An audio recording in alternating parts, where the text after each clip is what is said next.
Bismillahirrahmanirrahim. Assalamualaikum warahmatullahi wabarakatuh. Alhamdulillahirabbil alamin. Wassalatu wassalamu ala asyrofil mursalin sayyidina Muhammad wa ala alihi wa sahbihi ajma'in, amma ba'du. Bapak dan Ibu jamaah Masjid Wujud Indah, insyaallah semuanya dimuliakan oleh Allah Subhanahu wa taala. Alhamdulillah, malam hari ini kita dapat menikmati salah satu hidangan Allah Subhanahu wa taala, yaitu menunaikan ibadah salat Isya, salat tarawih, dan insyaallah nanti kita tutup dengan salat witir. Mohon tidak pulang terlebih dahulu, karena kata Nabi SAW, barang siapa yang salat bersama imam sampai selesai, maka dicatat baginya seperti salat sepanjang malam. Mudah-mudahan Allah terima amal ibadah kita semuanya. Dan 10 menit saja insyaallah saya ingin menyampaikan satu hal terkait dengan firman Allah Subhanahu wa taala tentang puasa. Allah taala berfirman, a'udzubillahi minasyaitonir rajim. Ya ayyuhalladzina amanu kutiba 'alaikumus shiyam kama kutiba 'alal ladzina min qablikum la'allakum tattaqun. Dalam ayat ini Allah Subhanahu wa taala mengaitkan puasa dengan predikat takwa. Artinya puasa ini adalah cara paling cepat untuk mencapai derajat takwa di sisi Allah Subhanahu wa taala. Dan takwa, Bapak Ibu sekalian, adalah merupakan level tertinggi seorang muslim yang sepatutnya setiap kita bercita-cita untuk meraihnya. Cita-cita terbaik seorang muslim adalah menjadi pribadi yang takwa di sisi Allah Subhanahu wa taala. Kenapa demikian Bapak Ibu? Karena hanya orang yang bertakwalah yang amalnya diterima oleh Allah. Allah Ta'ala berfirman, innama yataqabbalullahu minal muttaqin. Sesungguhnya yang diterima oleh Allah dari amal-amal yang dilakukan adalah amal orang-orang yang bertakwa. Dan jika seorang muslim telah mencapai derajat takwa, maka dipastikan dia akan dibalas dengan surganya Allah Subhanahu wa taala. Bapak Ibu sekalian yang dimuliakan Allah, ibadah puasa yang difardukan oleh Allah untuk mencapai derajat takwa merupakan ibadah yang paling spesial. Sampai ada satu hadis yang menjelaskan betapa ibadah ini punya keistimewaan tersendiri di sisi Allah dan tidak dimiliki oleh ibadah lainnya. Hadis yang menceritakan tentang hal itu adalah sabda Nabi SAW, fima yarwi an Rabbil Izzati Azza wa Jalla, hadis qudsi, bahwa Nabi SAW bersabda, Allah Ta'ala berfirman, kullu amal ibni adama lahu illa as-shawm fa innahu li wa ana ajzi bihi. Hadis riwayat Bukhari Muslim. Hadis ini hadis yang sangat akurat, hadis yang tidak diragukan kesahihannya, di mana Allah Subhanahu wa taala dalam hadis qudsi ini berfirman, semua amal perbuatan, amal ibadah anak Adam adalah untuk dirinya, kecuali puasa dia untukku, kata Allah. Hadis ini menjadi perdebatan panjang dan kajian yang cukup panjang dari para pakar hadis. Kenapa Allah Subhanahu wa taala hanya dalam tanda kutip mengklaim ibadah puasa saja yang untuknya, padahal semua ibadah yang kita kerjakan sesungguhnya tidak ada lain adalah untuk Allah Subhanahu wa taala. Salat kita juga untuk Allah, zakat kita juga untuk Allah, ibadah umroh, haji, semua yang kita lakukan kita persembahkan untuk Allah Subhanahu wa taala. Tetapi kenapa hanya puasa yang diklaim oleh Allah untuknya? Banyak pendapat para ulama yang membahas tentang hal ini.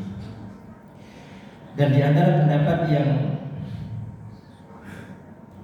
nanti sejalan dengan firman Allah dalam ayat tersebut adalah pembahasan dalam kitab Al-Lumah yang ditulis oleh seorang alimul allamah, yaitu As-Sirat At-Tusi. Beliau mengatakan itu karena ibadah puasa memiliki keistimewaan yang tidak dimiliki oleh ibadah lainnya. Ibadah puasa ini adalah ibadah yang tidak memiliki bentuk dan tata cara. Jika dibandingkan dengan ibadah-ibadah lainnya, hanya ibadah puasa yang tidak punya bentuk dan tata cara yang bisa dilihat dengan kasat mata. Kalau sholat, dia ada gerakan-gerakan.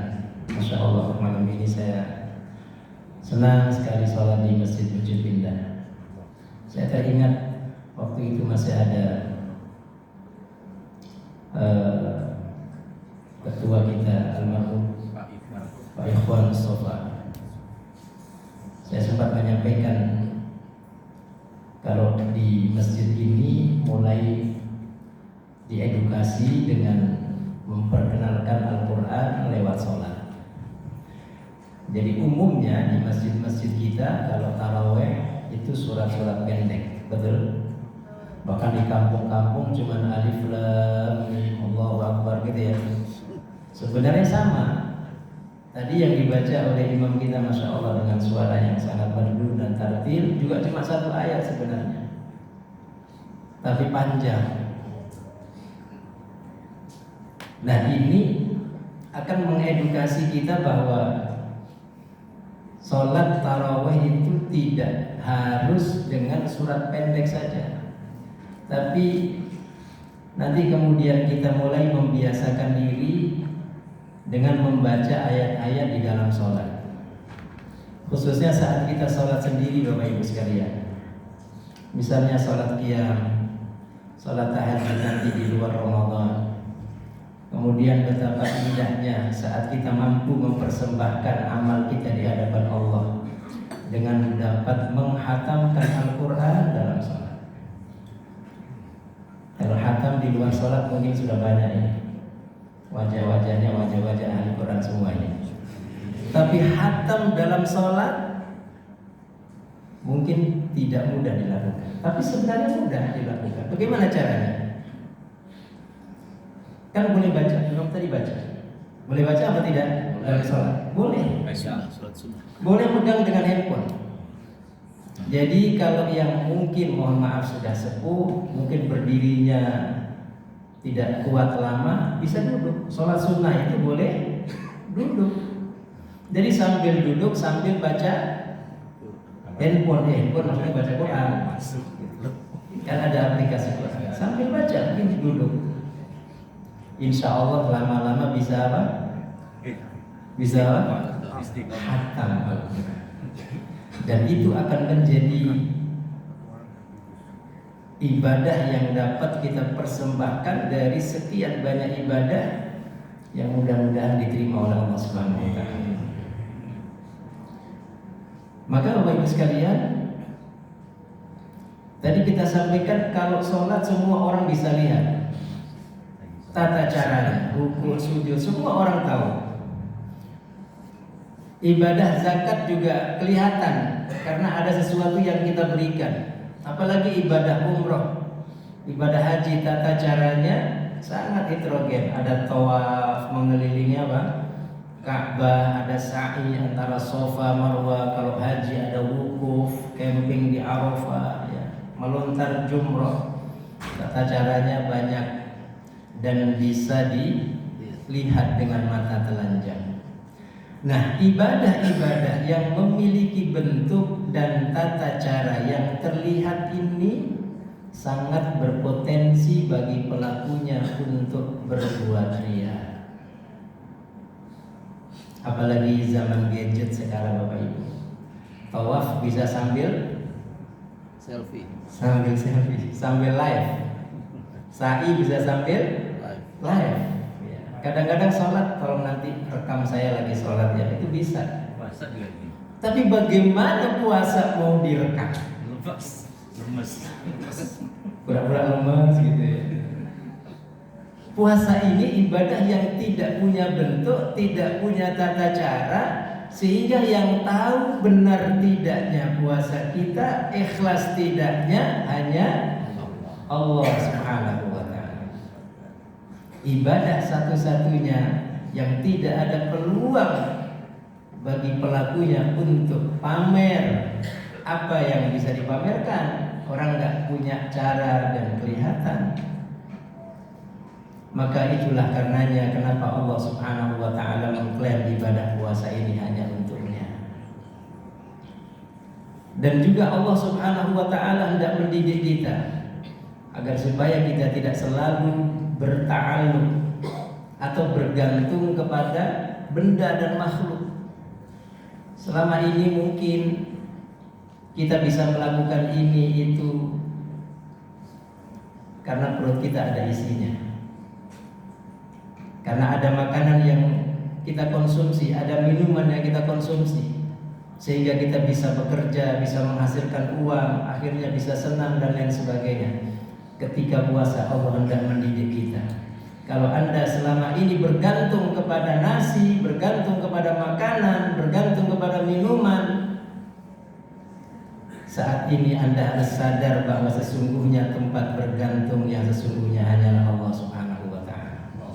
Toh buktinya kita nggak makan, kita nggak minum, kita bisa beraktivitas. Toh buktinya kita tidak mengkonsumsi benda-benda. Saat itulah hati kita hanya bergantung kepada Allah Subhanahu wa ta'ala. Makanya orang dulu, saat kita dulu masih di pesantren, kalau mau menghadapi ujian kita suka kasih kabar orang tua, mohon didoakan. Biasanya ibu kita puasa. Kalau kata orang Jawa, tiposon. Kenapa? Karena saat sedang berpuasa itulah hatinya benar-benar bergantung hanya kepada Allah Subhanahu wa ta'ala, berta'alluq sehingga doa-doanya gampang didengar oleh Allah Subhanahu wa ta'ala. Makanya ketika Allah Subhanahu wa ta'ala hendak mendidik Nabi Musa alaihissalam, Allah juga melakukan hal yang sama. Ketika Nabi Musa alaihissalam sedang berjalan menuntun kambing-kambingnya sambil memegang tongkat, maka Allah Ta'ala bertanya, "Wa ma tilka biyaminika ya Musa?" Musa, apa itu yang di tanganmu? Apa yang kau pegang itu wahai Musa? Maka Musa menjawab, "Qala hiya 'asaya." Ini tongkatku wahai Tuhan. "Atawakka'u 'alaiha wa ahussu biha 'ala ghanami wa liya fiha ma'aribu ukhra." Kata Musa, Allah cuma nanya, "Apa tuh wahai Musa?" Musa menjawab, "Ini tongkat." Sekaligus Musa menjelaskan fungsinya. Apakah Allah tidak tahu yang dipegang Musa adalah tongkat? Apakah Allah tidak tahu bahwa fungsi tongkat adalah A, B, C, D?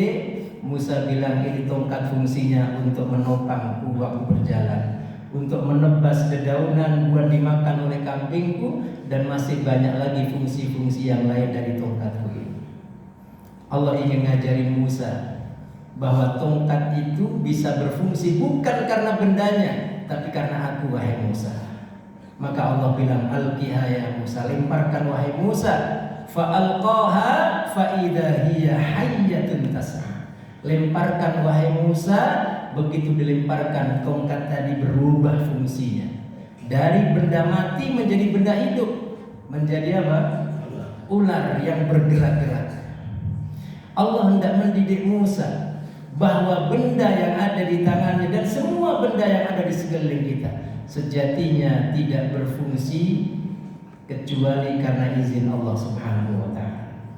Maka kita pun dididik oleh Allah dengan puasa bahwa kita hari ini kuat bukan karena makanan, bahwa kita akhirnya bisa menjadi seperti ini bukan karena benda, bukan karena mohon maaf, karena kecerdasan kita, kepandaian kita, atau kekuatan kita, bukan. Tapi la haula wala quwwata illa billah. Allah hendak mendidik kita semua agar kita berta'alluq hanya kepada Allah Subhanahu wa taala, bergantung kepada Allah Subhanahu wa taala. Maka manakala kita bisa berpuasa dengan sesungguhnya seperti yang diinginkan Allah Subhanahu wa taala, maka insya Allah seperti janji Allah, kita akan menjadi pribadi-pribadi yang bertakwa.